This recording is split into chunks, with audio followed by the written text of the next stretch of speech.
So with all of that being said, let's get to the reason we are actually here, which is to talk about the news. And of course, there is huge news. President Trump once again indicted. We found out that he was indicted. We covered that a little bit on Thursday, but that indictment, the details of it was unsealed on Friday. So, overall, there are 31 counts of willful retention of classified national security information, 5 counts of obstruction of justice, 1 count of conspiracy to obstruct justice. He did have a co-conspirator, someone who worked as a basically like personal valet alongside of him, Walt Nauta, who was involved in some of the conspiracy and obstruction charges. Special counsel Jack Smith talked about the charges and what they entailed a little bit on Friday. Let's take a listen to that.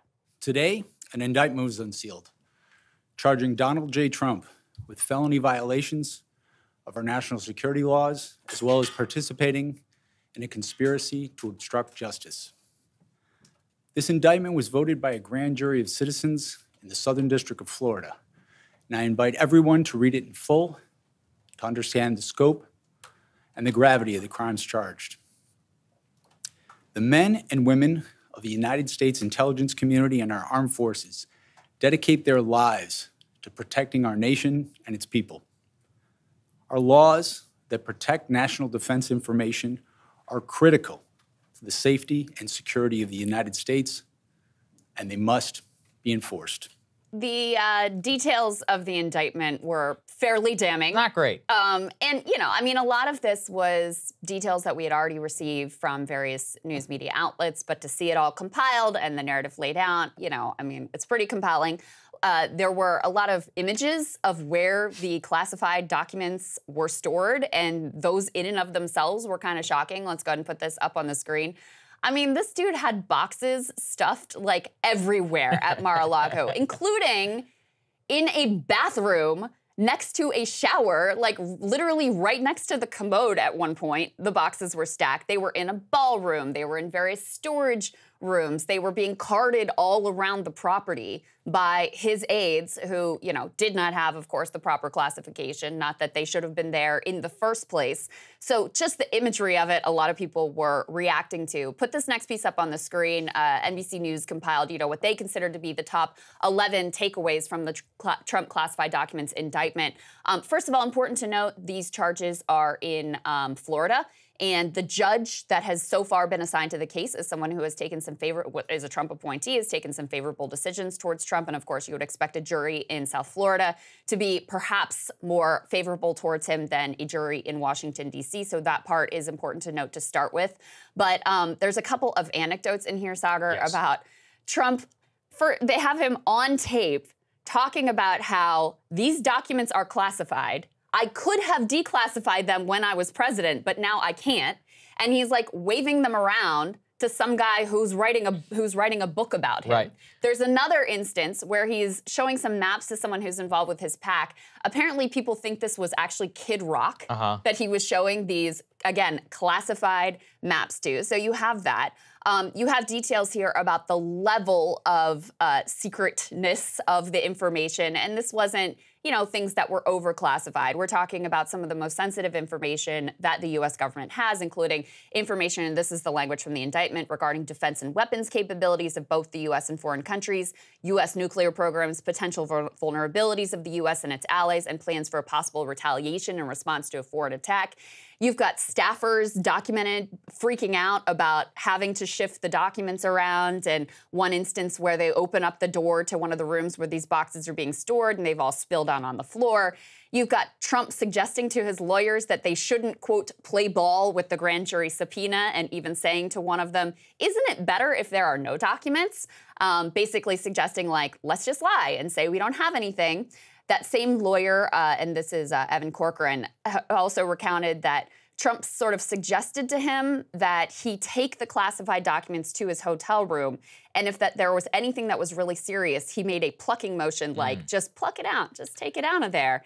And perhaps the most, remarkable, just incredible Trumpian moment contained in this indictment is, of course, during his first campaign, he was all over Hillary Clinton, lock her up, over her own mishandling of classified information, but apparently multiple times to his lawyers. He was talking about what a great job her lawyer did. Why? Because that lawyer took the blame and claimed that he was the one who deleted the 30,000 emails, again, basically suggesting to his own lawyers, like, why don't y'all lie on my behalf and take the heat for me? That's part of the issue.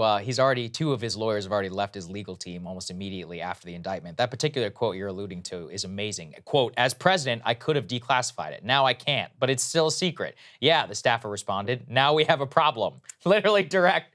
Now we have a problem. I also love, with that map, he just said, I shouldn't even be showing this to you, and you don't get too close to the map. I am still personally bound by an off-the-record agreement, but let me just say this. Almost anybody who's stepped into the Oval Office, including other reporters. See, I can report on what other reporters have told me on background. And let's just say pretty much everybody who was inside the Oval Office whenever they were covering President Trump got to read some secret letters from Kim Jong-un and got to hear a very long diatribe about how secret they were, how the South Koreans hadn't even read them, and how in many cases had top secret literal stamps on the top of said documents. It's not the only top secret thing that most people who got to step into the Oval Office at that time who were members of the media got to see. Just to give a little bit of a preview, as former White House correspondent who also interacted with Trump at that time. Overall, I went ahead and I read the documents, Krystal. Yeah. The most important thing to me was the level of detail that they went into which the government went out of its way to go ahead and give him the opportunity to give them back. So you had 11 months, multiple opportunities, the subpoena to provide the documents back, the voluntary giving it back, voluntarily making sure that you didn't, voluntarily then taking steps to go around said voluntary disclosure to then get to the point where they have the tapes, the investigation, the raid, and then even an open question as to today as to whether said documents are even still not yet all in the possession of the government. And look, I mean, we're going to talk today about Biden, about the charges against him, about selective prosecution. I think in some cases, a lot of that is fair. But look, the charge has now been brought. So at this point, it's a political case. I think that's probably the best case against said indictment. But on the merits itself, this is a huge problem for Trump. There's just no getting around it. And most people who are supporters of him, who are anti-Russiagate, they agree with that. Like, look, the only real attack against this is the same one Hillary did. Is like, you can't prosecute me. I'm above the law. I'm the candidate, and all of that, which rightfully at the time, we all said, no, you're not above the law. Right. Everyone is a private citizen. That's right. I don't even know what defense they'll be able to muster in terms of a court of law, because the details here are so damning about the number of documents, the level of classification of the documents, the, willful retention of the documents. So this wasn't like, part of the justification for not prosecuting Hillary, which, I think I disagree with, but part of the justification was they couldn't prove that she willfully retained the documents. It's quite clear Trump knows he has them, knows he shouldn't have them, and he's trying to cover it up. Then one of the defenses that they had floated to the media was, oh, well, he declassified all this stuff when he was president, so no problem. Right.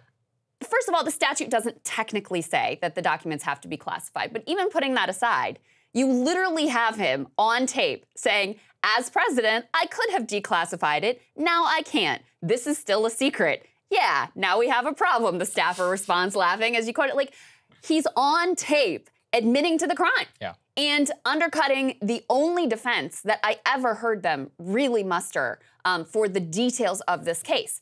So if you take who this person is, the fact that it's Donald Trump out of it, like if anyone should be prosecuted for willful retention of classified documents and obstruction in, in attempts to retrieve those classified documents, it would be this man. Yeah. Judging by the number, the level of classification, the clear attempts at its obstruction, the open admission that what he was doing was wrong, knowledge that what he was doing was wrong. So this is all a major problem for him. And one thing people are pointing to this morning as well is, part of how they got him so dead to rights was his own lawyer took a lot of contemporaneous notes, including like voice memos on his phone and writing down notes about after every meeting with Trump, what was said and what he said in response. And the Justice Department successfully was able to overcome attorney-client privilege in order to obtain those memos and obtain those contemporaneous notes. And that clearly informs a lot of this and a lot of the details that are at play here. But yeah, on the merits of it, the fact that his own allies, the best they can muster in defense of him is the like, what about Hillary? What about Biden? That's like the best case they can make for him. I haven't really heard anyone try to defend him on the merits because, frankly, I just don't think that you can. Now, we'll wait and hear what their side of the story is, but given the facts that are at play here, again, much of which has been reported, but to see it all laid out is pretty stunning. It's a pretty damning case. Yeah, and so to give everybody an update, Tuesday is when he will actually be present in court in Miami. And at 8:15 p.m., the president will be giving a press conference. We're going to give people some coverage after said press conference in order to break some of that down for you. So you can go ahead and await that eagerly, but that's basically all we have. Hey guys, if you like that video, go to breakingpoints.com, become a premium subscriber, and help us build the best independent media organization on the planet. That's right. We're subscriber funded. We're building something new. We want to replace these failing mainstream media organizations. So again, to subscribe, it's breakingpoints.com.